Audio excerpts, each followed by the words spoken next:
Bonjour à tous, nous allons voir aujourd'hui comment équilibrer une équation d'une réaction chimique. Nous avons juste deux règles à savoir, à connaître par cœur. Deux règles ou encore deux lois à connaître par cœur.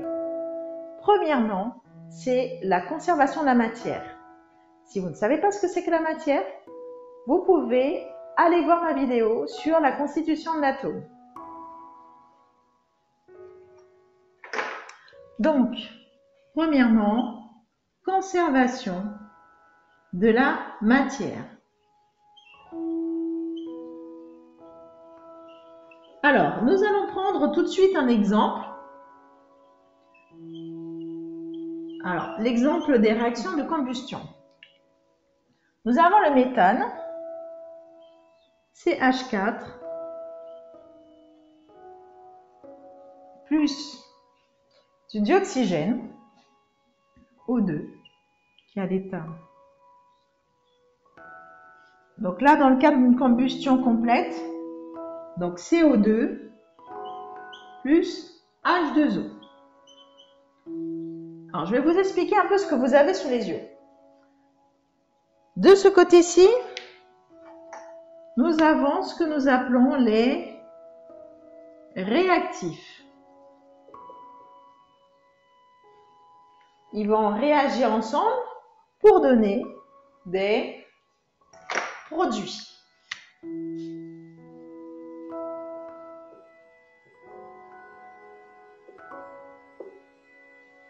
Donc les réactifs qui nous donnent des produits, donc les réactifs sont toujours placés à votre gauche et les produits à droite. Dans le cas de CH4, ça veut dire que cette molécule est composée d'atomes, d'un atome de carbone et de 4 atomes d'hydrogène. Donc voilà ce que je fais au brouillon, moi. Je mets une ligne séparatrice au niveau de la flèche pour faire le bilan en fait de ma matière. Donc qu'est-ce que j'ai? J'ai du carbone avec le symbole C. J'ai 4 hydrogènes. Donc je mets 4 ici. J'ai un carbone, 4 hydrogènes et j'ai 2 oxygènes. Quand vous voyez un indice comme ça veut dire que j'ai 2 oxygènes. De l'autre côté, qu'est-ce que j'ai? Je vais faire aussi le bilan de l'autre côté. Donc j'ai un carbone, j'ai 2 d'hydrogène cette fois-ci, et j'ai, alors on va compter le nombre d'oxygènes, j'ai 1, 2, 3 oxygènes pour le moment.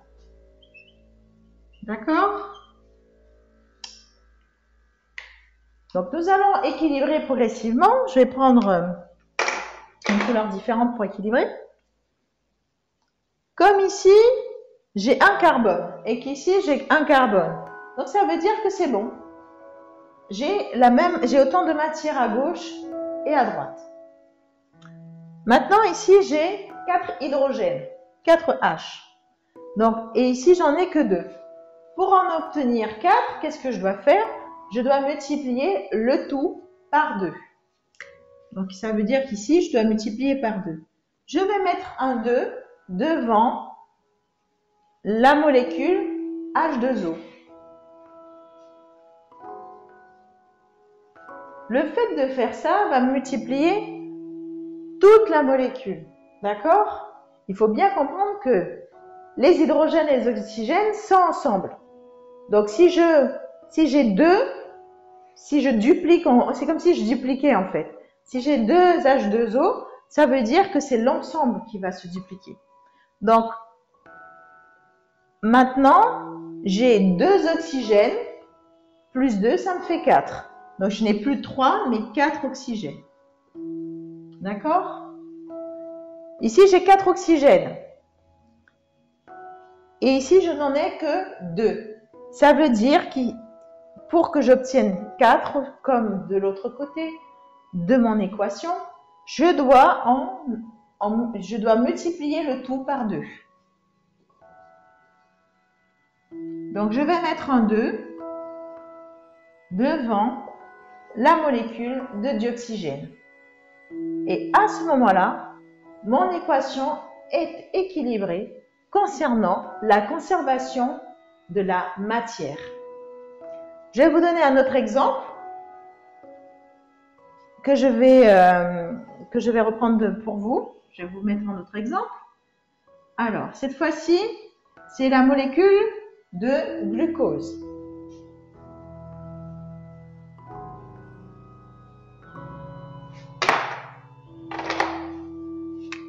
Alors, c'est aussi une réaction de combustion.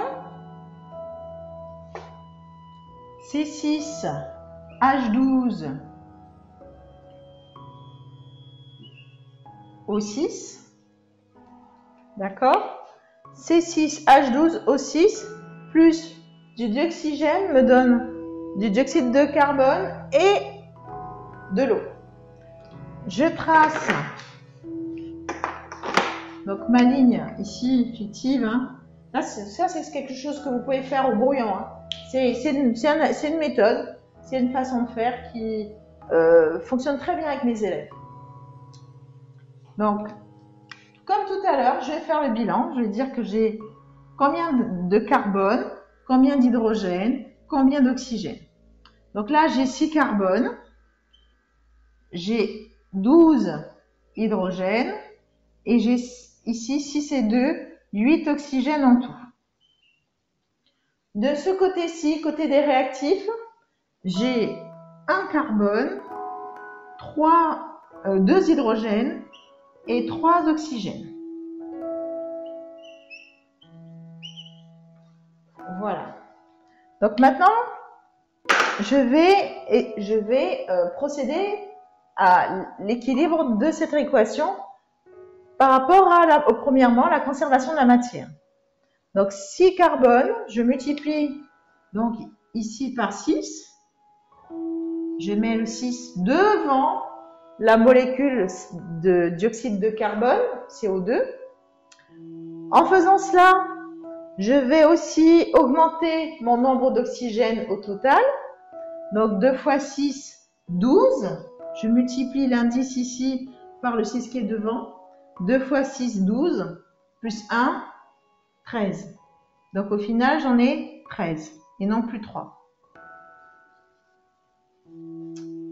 Alors, ici, j'ai 12 hydrogènes. 12 hydrogènes, donc ça veut dire que pour en obtenir 12 de l'autre côté, je dois multiplier par 6. 2 fois 6, 12. Donc ici, je mets encore un 6 devant la molécule d'eau. En faisant cela, je vais encore modifier le nombre d'oxygène. Donc là, j'en ai 12. 12 plus 6, cela me fait 18. J'ai en tout 18 oxygènes. Ici, je vais tenter d'équilibrer. J'en ai déjà 6 dans la molécule de glucose. Donc, il m'en manque 12.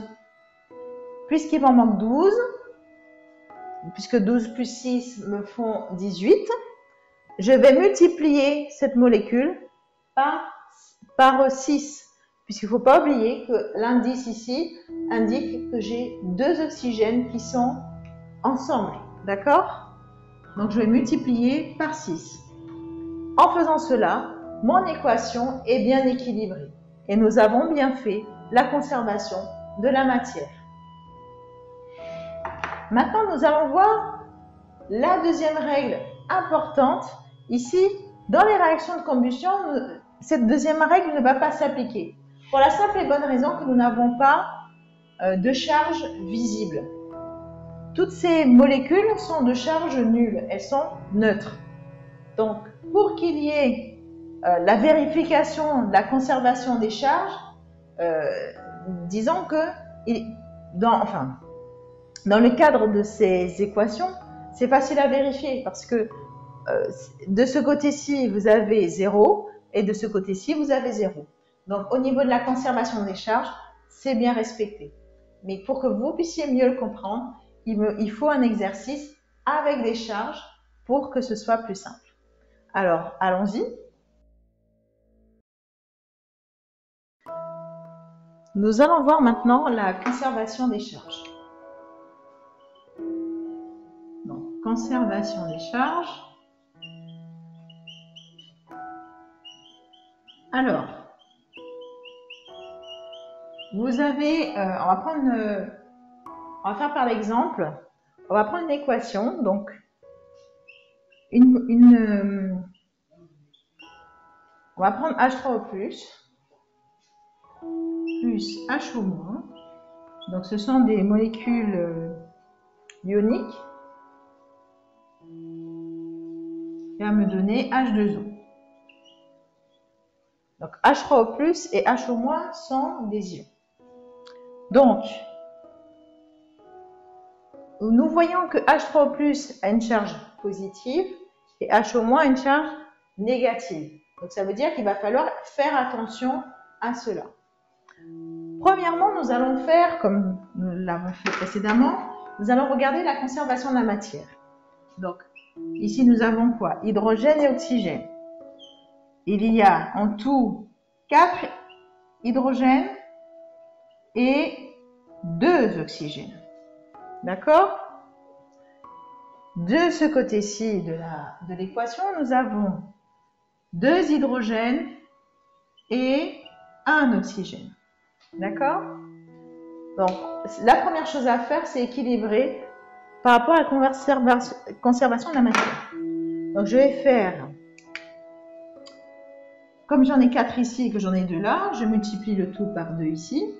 Donc, je mets un 2, je place un 2 devant la molécule H2O, la molécule d'eau. Ici, ça va faire que je vais obtenir 2 oxygènes, puisque ça va modifier la quantité d'oxygène par la même occasion. En termes de conservation de la matière, tout est équilibré.